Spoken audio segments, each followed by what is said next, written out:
자, 이제 여호수아 보실 텐데요. 약속을 성취하시는 하나님, 신실하신 하나님과 이스라엘 백성의 순종이라고 하는 것이죠. 그래서 하나님께서 창세기 약속하신 이 가나안 땅에 하나님 백성을 옮기시겠다고 했던, 다시 돌아오게 하시겠다는 그 약속을 하나님께서는 신실하게 지켜가시는데, 다르게 지켜가신 것이 아니라 이스라엘 백성들의 순종을 통해서 하나님께서는 역사를 진행해 가신다는 것을 살펴볼 수가 있겠습니다. 자, 책의 이름을 보시면 여호수아, 히브리어는 예수아라고 해서 여호와께서는 구원이시다. 이 백성들이 가나안 땅이지만 이 가운데서 하나님의 말씀을 가지고 말씀에 순종하는 백성들을 구원해 가시는 하나님의 역사가 이 가운데 있습니다. 기록자는 전통적인 견해로 우리가 여호수아로 알 수 있겠고요. 여호수아의 죽음에 대한 이야기에서 마지막에 여호수아 사후에 대한 이야기가 있는데, 그 내용은 다른 사람에 의해서 기록되었을 것이라고 보고 있습니다. 배경은 1405년부터 1390년까지 약 15년 기간 동안에 일어난 그 가나안 땅에서의 정복전쟁, 그리고 분배, 그리고 정착, 그리고 여호수아의 사망에 이르기까지 이러한 약 15년 기간 동안의 역사를 기록한 것이죠. 자, 그리고 이 당시에 애굽을 비롯한 주변의 열국들이 세력이 굉장히 약화되어 있어요. 애굽은 지금 이 나라 가운데에서 내분이 일어났고, 다른 나라들은 도시국가 형태로서 이스라엘 거대 민족이죠. 장정만 60만이니까 거대 민족인데, 이 민족에 영향력을 끼칠 수 있는 그 나라가 사실은 부족했다는 거예요. 그래서 하나님께서는 이러한 역사 가운데 가나안 땅에 들어갈 수 있도록 하나님께서 길을 열어주시고, 이 땅 가운데 들어가시는 것은 가나안 땅을 다 몰아내시고, 잘 사는 사람 몰아내시고 이스라엘 백성을 옮기시는 것이 아니라, 돌아가는 이유는 뭐냐면 아모리족 속의 죄가 관영하면서 이 사람들은 이 죄를 저질렀기 때문에 하나님께 심판을 받는 것이고요. 이 심판의 도구가 사실은 이때는 이스라엘이었어요. 그런데 이스라엘도 하나님의 말씀에 불순종했을 때 이스라엘 역시 하나님의 심판의 대상이 될 수 있다는 것을 우리가 앞으로 살펴보는 역사서 가운데 우리가 살펴볼 수가 있겠습니다. 기록 연대는 정복 초기에서 여호수아의 죽음까지 추정하고요. 후대에 이제 일부 자료가 추가된 것으로 저희가 살펴볼 수가 있겠습니다. 기록 목적을 보시면 이스라엘의 가나안 땅 정복 과정, 그리고 지파별로 분배된 성읍의 위치를 상세히 설명을 해줘요. 왜냐하면 이곳에 하나님의 역사가 있었고 하나님의 살아있는 역사가 이 가운데 있기 때문에 굉장히 섬세하게 이 지명이 나타나 있는데, 특별히 이 고대 근동의 역사 가운데 이 지명에 대해서 가장 정확하게 나온 것이 바로 우리 성경책이에요. 그래서 많이 성경책은 우리가 이 가운데 있는 지명은 성경이 유일할 정도로 굉장히 이러한 지역에 대한 상세한 설명이 있겠고요. 그 다음에 이스라엘 백성들과 조상들과 언약을 맺으신 그 하나님께서 역사를 어떻게 성취해 가시는지를 우리가 이것을 볼 수 있겠고, 하나님께서는 약속을 지키시는 신실하신 하나님이시라는 것을 우리가 살펴볼 수가 있겠습니다. 그리고 이 여호수아는 가나안 땅에 들어가면 전쟁을 하게 되는데, 이 전쟁의 비결은 사람의 지략이나 전략이 아니라 오직 여호와 하나님 말씀에 순종하는 것으로 이 하나님의 역사가 진행된다는 것을 우리가 살펴볼 수가 있겠습니다. 첫 절과 끝 절을 보실 텐데요. 첫 절을 다 같이 한번 읽어보시겠습니다. 여호와의 종 모세가 죽은 후에 여호와께서 모세의 수종자 눈의 아들 여호수아에게 말씀하여 이르시되, 끝 절 봅니다. 아론의 아들 엘라살도 죽음에 그들이 그를 그의 아들 비느하스가 에브라임 산지에서 받은 산에 장사하였더라. 아멘. 모세의 죽음으로 시작해서 여호수아, 그리고 이제 그 아론의 아들 엘라살의 이러한 죽음, 그리고 비느하스가 그 에브라임 산이 받은 이 산의 장사됨으로 죽음에서 죽음으로 이제 이 말씀이 기록되어지고, 이 가운데 가나안 땅의 정복과 가나안 땅의 이 분배에 대해서 나와 있습니다. 전체 보기를 보시면 여호수아서는 전체 24장이에요. 여러분 창세기는 몇 장이죠? 네, 잘 아시는군요. 예, 왜 50장이죠? 네, 5사건 5사람에서 50장이라고 아셨고요. 네, 출애굽기는요 40장이죠. 왜냐하면 40년 광야 생활이니까요. 그리고 레위기는 굉장히 쉽죠. 네, 구약의 세 번째째 93, 27. 민수기는요 36이, 왜냐하면 94, 36이에요. 신명기는 어떻게 배우셨죠? 34장인데 아까 연상, 들으셨군요. 예, 연상. 그래서 신명기 씨가 2살 연하였어요. 그래가지고 신명기 씨가 연하여서 34장 이렇게 보시면 되겠고, 여호수아는 24장인데요. 왜 24장이냐면 이스라엘 백성이 광야에서 가나안 땅으로 뭐 하죠? 이사 가죠. 그래서 24장이에요. 네. 그래서 이제 요거를 보면은 이제 또 구조가 굉장히 우리가 보기에 편리합니다. 우리 크게 보기 보시면 큰 기둥이 몇 개 있냐면은 2개가 있어요. 그래서 24장에 둘. 그래서 이제 가나안 정복과 가나안 분배. 근데 또 특이한 점은 정확히 24장을 반으로 나누면 12장씩인데 정확히 또 12장씩 이렇게 감사하게 잘 분류가 되어 있습니다. 자, 그리고 이제 가나안 정복에서 이제 작은 기둥이 몇 개냐면 4개가 있죠. 이 4개가 또 24장에서 4 이렇게 해서 여러분 이게 이 4만 기억하셔도 가나안 땅의 정복과 분배다. 그리고 전투를 하는데 처음에는 전쟁을 하려면 뭐 하죠? 준비를 해야죠. 그래서 요단에서의 전쟁 준비를 하고 전쟁을 3 지역에서 하죠. 첫 번째는 중부 전투, 두 번째는 남부 전투, 세 번째는 북부 전투 이렇게 해가지고 쉽죠? 어렵지 않습니다. 중부, 남부, 북부 처음에 전쟁 준비하고 그래서 4 기둥 볼 수 있겠고요. 그 다음에 전쟁을 하고 또 분배 얘기니까 분배를 하는데 첫 번째 분배는 이번에는 아까는 이제 세로로 했다면 이제는 이제 이렇게 나눠서 가로로 보는데 이번에는 요단의 강을 중심으로 요단 동편, 그 다음에 요단 서편 중요한 레윈의 성읍과 그 다음에 도피성에 대한 말씀이 있고 그 다음에 세겜에서의 고별 설교가 있다는 것을 볼 수가 있습니다. 그래서 2, 4 이렇게 하면은 여호수아의 구조가 여러분 다 끝났습니다. 이해하셨죠?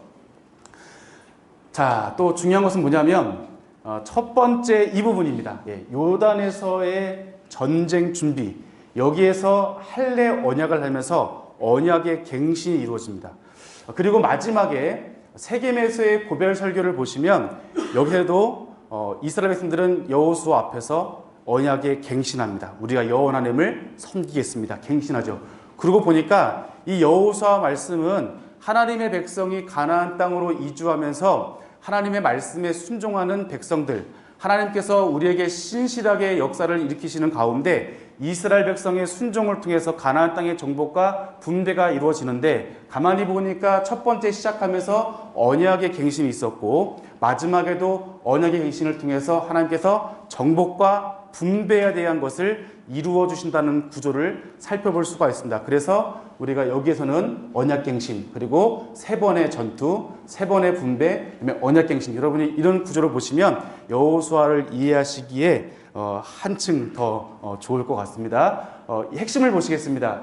함께 읽겠습니다. 약속을 성취하시는 신실하신 하나님과 이스라엘의 순종. 이스라엘의 순종이 중요합니다. 하나님께서 말씀하시고 우리는 그 말씀에 순종하면서 하나님의 역사가 진행되는데 그럼 이스라엘 백성들이 왜 가나안 땅에 가야 되는가? 여기에서 하나님께서는 사명을 주셨던 거예요. 출애굽기 19장 5절 6절에 있었던 제사장 나라와 거룩한 백성의 사명을 주시고 이 사명을 이 땅 가운데 가나안 땅에 들어가서 말씀을 지키고 말씀대로 살아가면서 하나님의 이 백성들을 세상 모든 사람들이 보고 하나님께 돌아오게 하는 것이 하나님의 꿈이었습니다. 그러면 이 백성들은 하나님의 말씀에 순종해서 하나님의 거룩한 나라를 확장시켜 나가야 되는 이러한 책임이 있어요. 이것이 어려운 것이 아니라 하나님의 말씀에 순종하는 것이라 했습니다. 신명기 보시면 하나님의 말씀을 지키는 것이 쉽다 그랬습니까? 어렵다 그랬습니까? 쉽다 그랬어요. 이 말씀이 우리 가운데 있은즉 우리가 이것을 행하면 된다는 거예요. 우리의 입에 있은즉 우리가 행할 수 있다는 것이죠. 그렇기 때문에 하나님의 말씀을 충분히 백성들이 순종할 수 있다는 거예요. 그런데 우리는 백성들을 보시면 좀 보시겠지만 주변의 환경에 따라서 말씀의 순종 여부가 결정이 돼요. 하나님께서는 이 환경이 아니라 오직 여호와 하나님만을 바라보고 그 말씀에 순종하는 백성들을 통해서 하나님의 역사를 진행하신다는 것을 우리가 살펴볼 수가 있겠습니다. 먼저 우리 요단에서의 전쟁 준비를 보시겠습니다. 먼저 시딤에서 전쟁을 준비하게 됐는데요. 하나님께서 여호수아에게 하시는 말씀이 있습니다. 모세라고 하는 어떻게 보면은 인간적으로 어마어마한 지도자잖아요. 근데 이분이 계시는데 이 뒤에 여호수아라고 하는 사람, 이 사람이 그 뒤를 이어서 이스라엘 백성들을 이끌 때 굉장히 두려운 마음도 있었고 힘든 마음도 있을 텐데 하나님께서 하시는 말씀 무엇이냐면 다 같이 7절 8절 말씀을 함께 읽겠습니다. 오직 극히 담대하여 나의 종 모세가 내게 명령한 그 율법을 다 지켜 행하고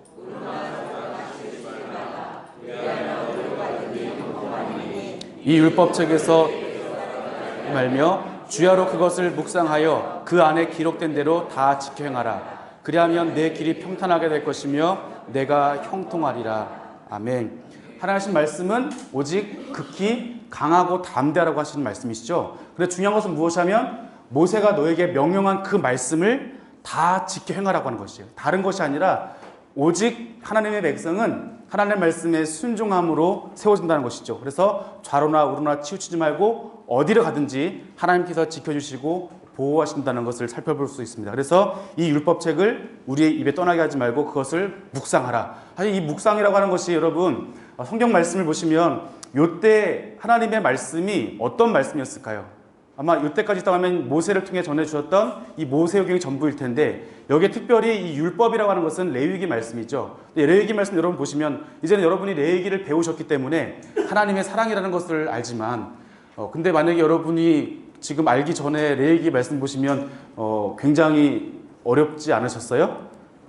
예, 저만 어려웠나 본데요. 예, 저는 굉장히 어려웠고 힘들었는데 근데 이 말씀 어떻게 보면은 스토리도 없고 하나님의 말씀 제사법이 있고 어떻게 살아야 되는 이런 말씀 가운데 이것을 잡고 묵상하라는 것입니다. 묵상은 무엇이냐면 입으로 읊조리하는 거예요. 중얼중얼 하나님의 말씀을 계속 연거퍼서 말씀을 낭독하고 또한 이 말씀을 마음에 새겨서 하나님의 말씀대로 깊은 대로 다 지켜 행하라고 하는 것을 말씀해 주고 있습니다. 그 다음에 이스라엘 사람들이 이제는 여리고 정탐을 하게 되는데 자, 다 같이 9절 10절 말씀을 읽겠습니다. 말하되 여호와께서 이 땅을 너에게 주신 줄 내가 알았노라.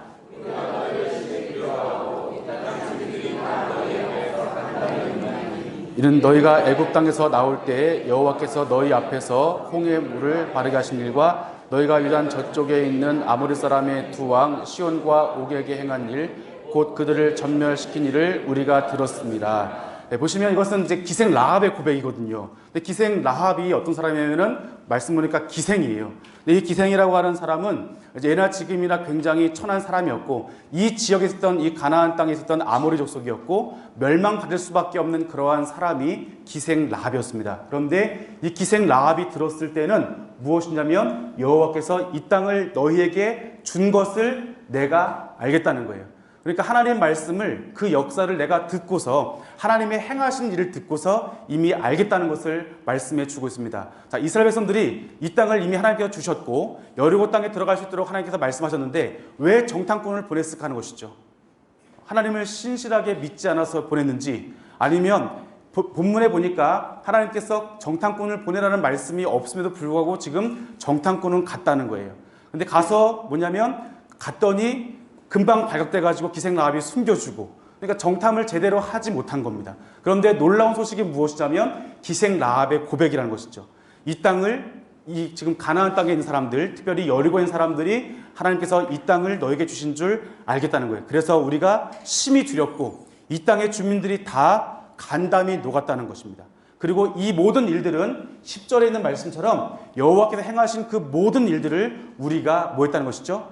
들었다는 것이죠. 하나님의 말씀을 들음으로 이들은 하나님을 향한 믿음이 생기게 되었고 하나님이 어떤 분이신지 알았기 때문에 이 하나님의 신실한 믿음을 가지고 나오는 기생 라합의 모습을 볼 수가 있습니다. 자, 그래서 이제 기생 라합의 고백은 무엇이냐면 내가 너희를 선대했기 때문에 우리 땅에 들어왔을 때 우리도 마찬가지로 다른 족속들처럼 우리도 무너질 텐데 그때 우리를 선대하여서 우리를 우리를 구원해달라는 그런 메시지를 전하게 되죠. 그래서 나의 부모와 남녀 형제와 그들에게 속한 모든 사람을 살려주어서 목숨을 죽음에서 건졌다. 우리를 구원해달라고 하는 요청을 두 정탐꾼에게 말을 해줍니다. 이제 요단강 도가 있는데 정탐이 끝났고 전쟁 준비니까요. 전쟁이 끝났고 이제 요단강을 넘어가는 이제 그러한 때가 되었는데 자 이때 요단강을 넘어갈 때 한번 다 같이 말씀 읽겠습니다. 백성이 요단을 건너려고 자기들의 장막을 떠날 때에 제사장들은 그 언약궤를 메고 백성 옆에서 나아가니라. 요단이 곡식 거두는 시기에는 항상 언덕에 넘치더라. 궤를 맨 제사장들이 요단에 이르며 궤를 맨 제사장들의 발이 물가에 잠기자. 말씀 보시면 이제 그 요단강을 건너가야 되는데 이때가 지금 물이 없는 게 아니라는 거예요. 성지순례 다녀오신 분 아시겠지만 요단강을 보시면 강이라고 여겨지지 않습니다. 굉장히 도랑 같기도 하고 또 어떤 곳은 이게 뭐 강이야 또랑 같은데 이게 또 명칭은 또 강인 거예요. 이게 그러니까 우리는 이제 그러한 생각하고 있는데 이때가 우기와 건기가 있는데 이때는 지금 우기였어요. 그래서 항상 언덕에 물이 넘쳤다. 아까 여러분 계곡 보시면 굉장히 아름다운 계곡 같은 굉장히 크죠. 댐이 있다 그랬는데 거기 보시면 굉장히 물이 깊습니다. 근데 이러한 곳을 건너는 것은 사실은 목숨을 담보 건너야 되는데 제사장들이 여기에 언약궤를 메고 갔을 때 이것이 갈라지게 되었고 물길이 또 말려서 올라가서 이제 이 지리로 보면은 약 한 40km에서 60km 정도 물길이 끊겼어요. 그리고 메마른 땅을 건너간 그것을 우리가 함께 살펴볼 수가 있겠습니다. 그리고 이어서 이들이 12돌을 취해서 여기에서 기념비를 쌓고 이때 이것을 기념하는 일이 있게 되겠죠. 그 12돌을 취해서 이 돌이 무엇이냐 했을 때 이 백성들이 여기를 건너왔다. 마른 땅을 건너왔다는 하나님의 그 역사하심을 보게 되었습니다. 자, 그래서 하나님께서 하신 말씀 무엇이냐면 너희 하나님 여호와께서 이거를 뭐라 했죠? 홍해를 말리시고 건너가신 것 같이, 홍해를 건너서 구원하신 것 같이 우리를 가나안 땅으로 건너가게 요단강을 건너게 하신 것을 볼 수 있겠고, 이것을 통해서 하나님을 경외하라는 것이죠. 하나님을 신실하게 경외하는 이 모습을 하나님께서 원하신 것입니다. 그런데 이제 가서 길갈 땅에 정착을 했는데, 길갈 땅에 이제 정착하게 되는데 여기에서 하나님께서 요청하신 건 무엇이냐면 할례를 행하라는 것이죠. 지금 상황이 어떤 상황이냐면 이스라엘 백성들의 지금 상황이 가나안 땅에 있는 사람들, 특별히 여리고에 있는 사람들은 이스라엘 백성들이 굉장히 좀 두려워하는 상황입니다. 간담이 녹은 상황이에요. 이스라엘 백성들은 여기 하나님의 역사하심 가운데 또 가나안 땅에 들어가게 되었을 때 굉장히 사기가 충천한 상태였는데 하나님께서 요청하신 건 무엇이냐면 여기에서 할례를 행하라고 하는 것이죠. 그럼 할례가 고통이 굉장히 큰 줄 아시죠? 요 당시에는 지금처럼 잘 발달된 수술 도구도 없고 이때 칼은 부싯돌입니다. 부싯돌로 이제 그 할례를 행하고 또 여기에는 60만 명 되는 사람들 중에 어린 사람들은 지금 다 이렇게 할례를 행해야 되는데 문제는 무엇이냐면 이 길갈에서 여리고까지의 거리가 가시거리예요. 눈에 보이는 거리라고 하는 거예요. 약 한 10km 되는 가시거리인데 그 야곱의 딸 디나가 강간당했을 때 레이와 그다음에 시므온이 두 사람이 가서 그 세겜 족속을 다 멸한 걸 보면 이 60만 되는 이러한 사람들이 할례를 행하게 되었을 때 이 여리고 있는 사람들이 와가지고 진멸할 수 있는 그러한 충분한 상황이었어요. 근데 하나님께서 여기서 할례를 행하라고 명할 때 이때 우리가 생각하는 것은 하나님 말씀을 순종할 것인가 아니면 우리가 순종하지 않고 칠 것인가. 왜냐하면 그 사람은 지금 두려워 떨고 있기 때문에 전쟁하면 충분히 이길 수 있다고 생각을 할 때 하나님께서는 무엇을 요청하시냐면 전쟁이 중요한 것이 아니라 하나님께 예배하기를 원하신다는 것입니다. 이 할례를 행함으로 말미암아 유월절에 그런 지키기 원했고 이걸 통해서 하나님께 예배하는 백성으로서 하나님께서 애굽 땅에서 건져내신 하나님의 그 요청은 무엇이냐면 바로에게 하신 말씀은 이 내 백성을 보내라. 그들이 나를 섬길 것이다. 하나님께서 이 애굽 땅에서 건져내신 그 목적은 무엇이냐면 하나님의 예배하는 백성이죠. 그것이 출애굽기 19장 5절 6절에서 말씀하신 것처럼 제사장 나라와 거룩한 백성으로서 이 땅에 들어오자마자 요청하신 것은 이들이 하나님께 온전한 백성으로서 예배를 드리기를 원하신 것을 우리가 살펴볼 수가 있습니다. 자, 이스라엘 백성들은 순종해서 할례를 행하게 되었고요. 그 다음에 이제 여리고 땅을 정복하게 되죠.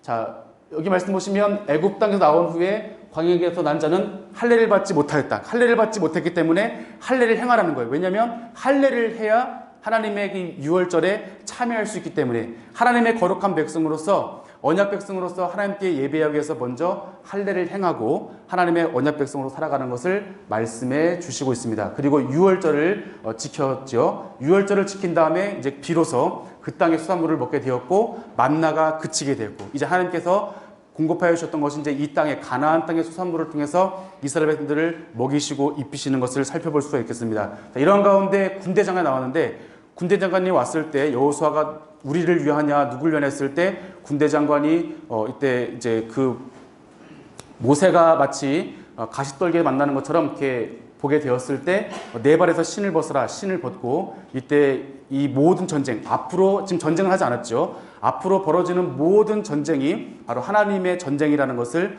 여호와의 군대 장관을 통해서 살펴볼 수가 있겠습니다. 그 다음에 이제 중부 전투인데요. 중부 전투 보시면 여리고 전투가 먼저 시작되는데 이 전투에서 하나님께서 요청하시는 것은 무엇이냐면 여기에서 6일 동안은 한 바퀴 돌고 마지막 7일째 7바퀴 돌고 제사장이 나팔을 불면 온 백성이 소리 지르라고 하는 것이 바로 전쟁의 전략이었고 지략이었습니다. 자, 그래서 이렇게 돌았을 때 하나님께서 이스라엘 백성들을 외치게 하였고 이 땅이 무너지게 된 것을 살펴볼 수 있겠고요. 그 다음에 이때 기생 라합과 그 집에 동거하는 모든 자들을 살려주게 된 것을 우리가 볼 수가 있겠습니다.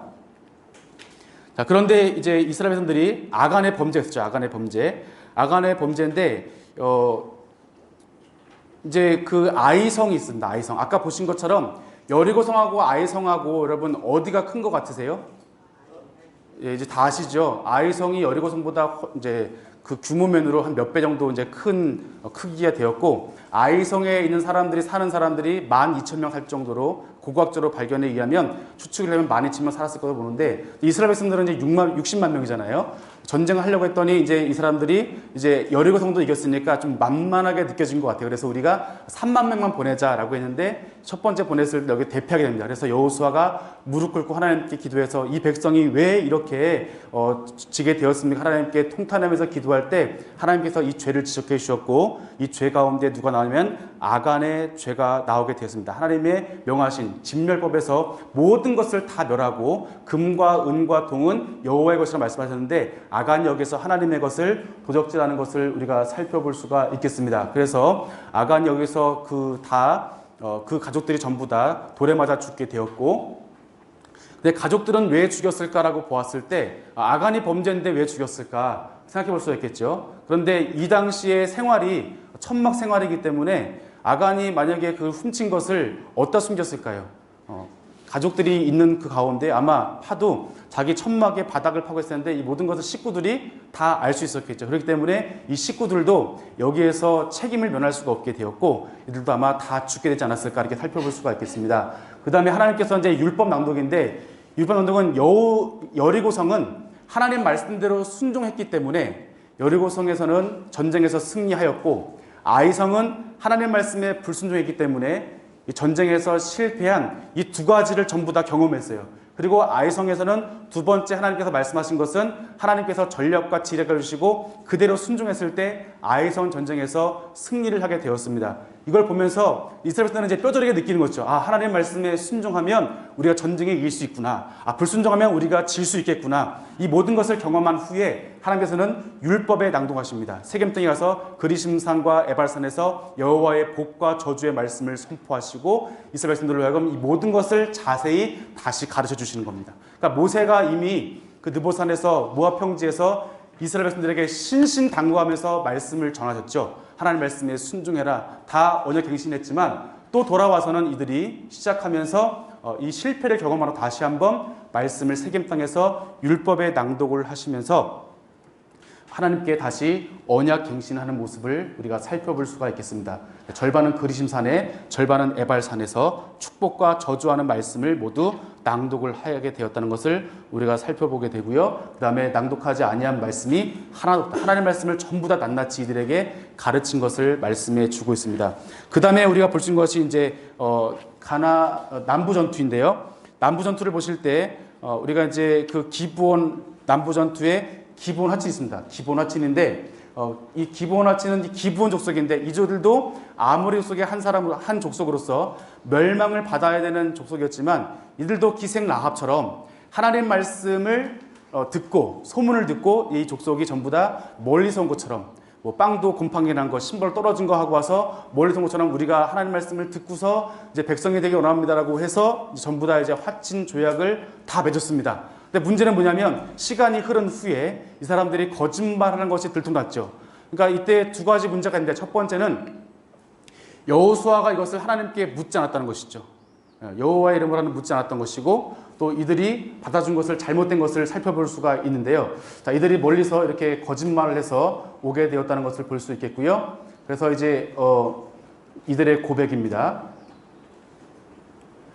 자, 그리고 이제 이들이 하나님께 돌아왔을 때 이들이 하나님 백성으로 이제 들어오게 되었고 하나님께서 여기에서 하나님께 묻지 아니한 이런 여호수아와 이스라엘 백성들을 책망하지 않으시는 모습을 보면 하나님께서는 물론 다 가나안 땅에 있는 족속들을 다 멸하시는 것이 하나님의 뜻이었지만 쉽게 보면은 기생 라합도 그렇고요. 이 기브온 족속도 그렇고 하나님께 돌아오게 되었을 때 이들이 멸망을 받지 않은 모습 보면 하나님의 목적은 이들을 멸하시는 것이 아니라 이 땅 가운데 하나님을 향한 예배하는 백성, 하나님의 백성이 세워지는 것을 원하신 것을 볼 수가 있습니다. 그래서 기생 라합도 이방이었지만 구원받게 되었고 기브온 족속도 멸망받을 사람이지만 구원받았는데 아간 같은 경우는 유다 지파인에도 불구하고 이제 하나님의 백성이죠. 이걸 보면은 이 사람들은 멸망을 받게 되었어요. 그러니까 하나님께서 원하시는 이스라엘은 혈통적 이스라엘이 아니라 하나님께 돌아오는 신앙 공동체의 이스라엘의 모습을 우리가 기생 라합이나 아니면 아간의 문제나 그리고 기브온 족속의 모습을 통해서 우리가 살펴볼 수가 있겠습니다.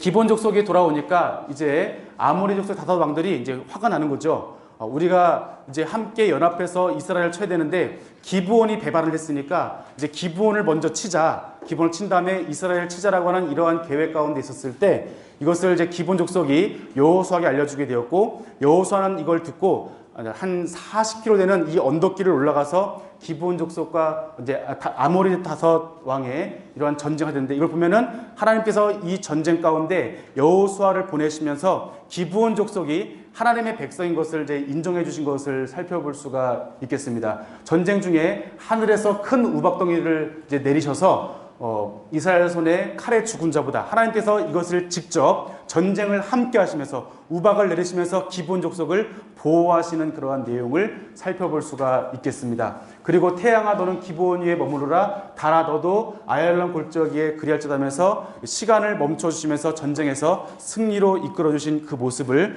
우리가 살펴볼 수 있겠고요. 그 다음에서 이제 북부 전투가 있는데요. 북부 전투 같은 경우는 이제 하솔 연합군의 정복과 이러한 전쟁이 있게 됩니다. 여기 하솔 성터고요. 다 같이 말씀을 한번 다 같이 읽어보겠습니다. 여호와께서 여호수아에게 이르시되 그들로 말미암아 두려워 말라. 내일 이맘때에 내가 그들을 이스라엘 앞에 넘겨주어 몰살시키리니 너는 그들의 말 뒷발에 힘줄을 끊고 그들의 병거를 불사르라 하시니라. 이에 여호수아가 그의 갑자기 습격할 때에 이어서 읽겠습니다. 여호와께서 그들을 이스라엘의 손에 넘겨주셨기 때문에 그들을 격파하고 큰 시돈과 미스봇 마임까지 추격하고 요단으로는 미스바 골짜기까지 추격하여 한 사람도 남기지 아니하고 쳐 죽이고 여호수아가 여호와께서 자기의 명령하신 대로 행하여 그들의 말 뒷발에 힘줄을 끊고 그들의 병거를 불로 살랐더라. 아멘. 자, 이렇게 북부 전투가 이제 마무리되게 되고요. 이로써 이제 남부, 그다음에 중부, 남부, 북부의 전투가 맞춰지면서 이제 정복을 다 완성하게 된 것을 살펴볼 수 있습니다. 그러면 이제 전복의 이 가나안 도시들의 지명이 이제 그 뒤에 11장부터 쭉 나오게 되겠고요. 그 다음에 이제 요단 이제 분배가 있는데 요단 동편에 대한 분배가 시작이 되어집니다. 먼저 요단 동편의 분배는 갓지파, 므낫세 반지파, 루벤 지파가 받게 되는데 이때 이제 정복되지 못한 지역이 있습니다. 이게 보시면 이렇게 푸르른 지역, 그러니까 서쪽과 이제 지중해 연안과 그다음에 이 북쪽 지역에서는 이제 아직 정복되지 않은 것인데 정복되지 못한 것이 아니라 이것은 이제 여호수아가 나이가 들어서 정복을 이제 하나님께서는 그 다음에 물려주시는데 중요한 거점 도시는 다 점령을 하게 된 것이죠. 나머지는 이제 지금까지는 12지파가 하나가 되어서 전쟁을 했다고 한다면 이제는 12지파가 다 흩어져서 각 그 자신의 분배된 그러한 지파 속에서 하나님의 말씀을 지키고 하나님의 믿음을 가지고 순종하면서 전쟁을 할 때 이길 수 있도록 하신 하나님의 그 은혜를 볼 수가 있는데 그러면 이제 이 사람들 가운데 힘이 있거나 없거나 문제가 아니라 하나님 백성으로서 이때 하나님 말씀에 순종하여서 전쟁을 하는 것이 중요한 것이죠. 그래서 나중에 이제 뒤에 보시면 알겠지만 이 백성들이 점점 굉장히 신실한 세대임에도 불구하고 그리고 여호수아의 이 정복 전쟁을 다 경험한 세대임에도 불구하고 분배된 후에는 좀 약한 모습이 없잖아 있어요. 여호수아가 나중에 보면 굉장히 노파심이 가득한 모세가 마치 이스라엘에서 보는 것처럼 여호수아도 이제 죽음 앞에서 이들을 향한 노파심이 보여지게 되는데 여기서는 전쟁의 실패로 보여진 것이 아니라 이제 여호수아가 나이가 많고 이제 큰 전쟁이 끝났으니까 각 지파가 자기 지역에서 하나님의 말씀에 순종하며 살아가는 것을 통해서 이제 이 땅을 점령하기를 원하신 것을 살펴볼 수가 있습니다. 요단 동편의 분배인데 루벤 지파, 갓 지파, 므낫세 반 지파가 분배를 받게 되겠고요. 아까 보신 것처럼 지도 강의 시간에 므낫세 동쪽, 굉장히 여기가 좋은 땅이라 그랬죠.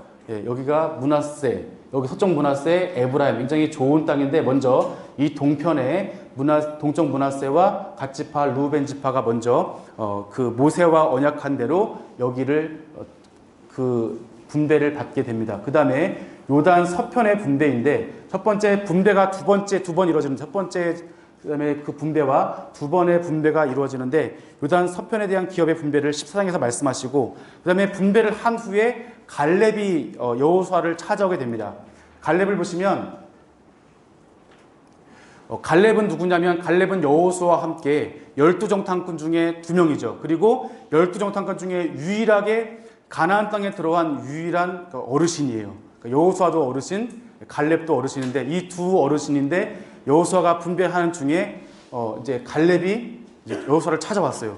그럼 이제 생각할 때 이미 분배가 끝난 다음에 찾아왔으면 갈렙은 뭔가 더 좋은 땅을 요구하거나 더 괜찮을 땅을 요구할 거로 생각하는데 또 그래도 문제는 없죠. 왜냐면 이 갈렙이 굉장한 공을 세웠으니까 여호수아와 함께 문제는 없겠지만 이 갈렙이 이때 요구한 것은 무엇이냐면 다 같이 말씀을 읽어볼까요? 시작.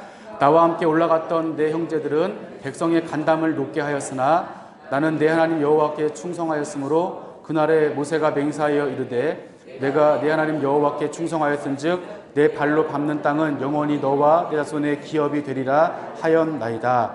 자, 이제 보소서 여호와께서 이 말씀을 모세에게 이르신 때로부터 이스라엘이 광야에서 방황한 이 45년 동안을 여호와께서 말씀하신 대로 나를 생존하게 하셨나이다. 오늘 내가 85세로 돼 모세가 나를 보내던 날과 같이 오늘도 내가 여전히 강건하니 내 힘이 그때나 지금이나 같아서 싸움에나 출입에 감당할 수 있으니 그날에 여호와께서 말씀하신 이 산지를 지금 내게 주소서. 당신도 그날에 들으셨거니와 그곳에는 아낙 사람이 있고 그 성읍들은 크고 견고할지라도 여호와께서 나와 함께 하시면 내가 여호와께서 말씀하신 대로 그들을 쫓아내리이다 하니. 아멘. 보시면 지금 이 갈렙은 나이가 85세라는 어르신이에요.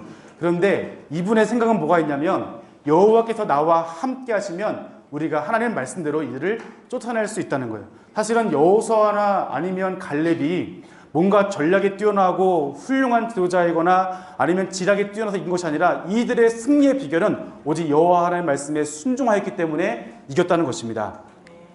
자, 그리고 이제 이어서 보시면 에브라임 지파가 있어요. 그다음에 유다 지파가 기업 분배받고 에브라임 지파. 여호수아가 어느 지파냐면 에브라임 지파예요. 근데 이제 갈렙은 전쟁의 1등 공신으로서 왔다면 에브라임 지파는 이제 같은 편이니까 그래도 이제 여호수아가 우리 지파의 가장 어르신이니까 우리한테는 좋은 땅을 주겠지 하는데 이분들이 지금 불만이 있는 거예요. 왜 우리는 같은 그거고 또 이렇게 그런데 왜 우리는 이 땅을 조금만 주냐 이제 불만을 가지면서 오지요. 왜? 나의 기업을 위하여 한 제비, 한 분깃만 내게 주시면 어찌함이냐. 우리가 너무 좁다. 이러니까 여기서 뭐라 그러죠? 좁아? 그러면 스스로 개척해라고 하는 거예요. 그러니까 자신들이 스스로 하나님의 말씀에 순종하여서 갈렙처럼 우리가 그 땅을 여호와 말씀대로 순종하여서 이길 수 있다. 주께서 함께 하시면 우리가 이길 수 있습니다라고 하는 것이 아니라 이들은 여호수아가 좋은 땅을 그들에게 더 주기를 원했던 모습을 살펴볼 수가 있습니다. 그래서 여기서 또 말하는 것은 너희들이 큰 민족이기 때문에 너희들은 할 수 있다는 거예요. 가질 수 있다는 거예요. 사실은 여기에서 여호수아가 타협을 하지 않은 모습이죠. 그러니까 보면 갈렙은 나이가 많고 굉장히 나이가 많고 연약한 사람이 있었잖아요. 그런데 여호와께서 함께 하시면 거기를 이길 수 있다는데 또 올라간 땅 왜냐면 거기는 아낙 자손이 많은 거인들이 있는 것이죠. 그 사람들은 가장 힘든 험난한 곳에 있는 그 땅을 하나님을 위해서 그 땅에 우리가 들어가겠습니다. 쉽게 말하면 이 좋은 땅이 아니라 척박한 땅이기 때문에 그곳에 우리가 먼저 가서 그 땅을 하나님께 돌려드리겠다 하는 이러한 고백이지만 에브라임 지파는 좀 그렇지 않은 반대의 모습을 보이고 있습니다. 그 다음에 이제 그 유다 서편의 분배가 나머지 지파에게 실로에서 그림을 그려오라 해서 다 분배가 마치고 도피성과 레위인의 성읍의 분배가 있게 됩니다.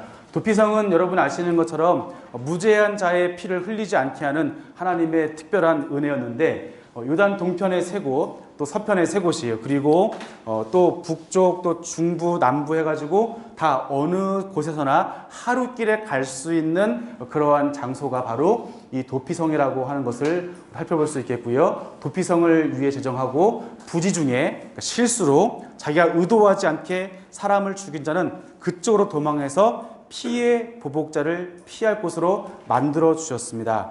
자, 그리고 레위인의 성읍을 선정하시는데 레위인은 지파가 없습니다. 그러니까 레위인은 지파는 있고요. 레위인은 이제 분깃이 없죠. 기업이 없어요.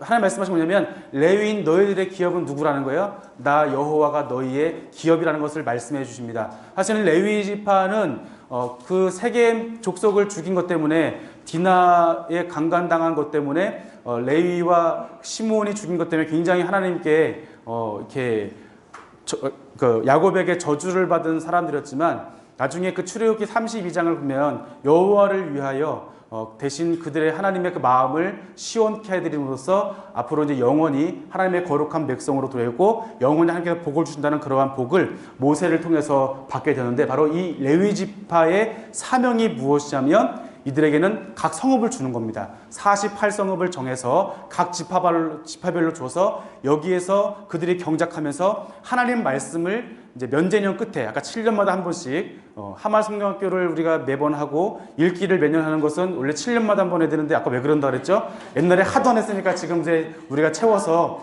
매년 하는 건데 근데 이 레위 지파의 사명이 뭐냐면 이곳에서 하나님의 말씀을 가르치는 것이 레위인의 사명이라는 겁니다.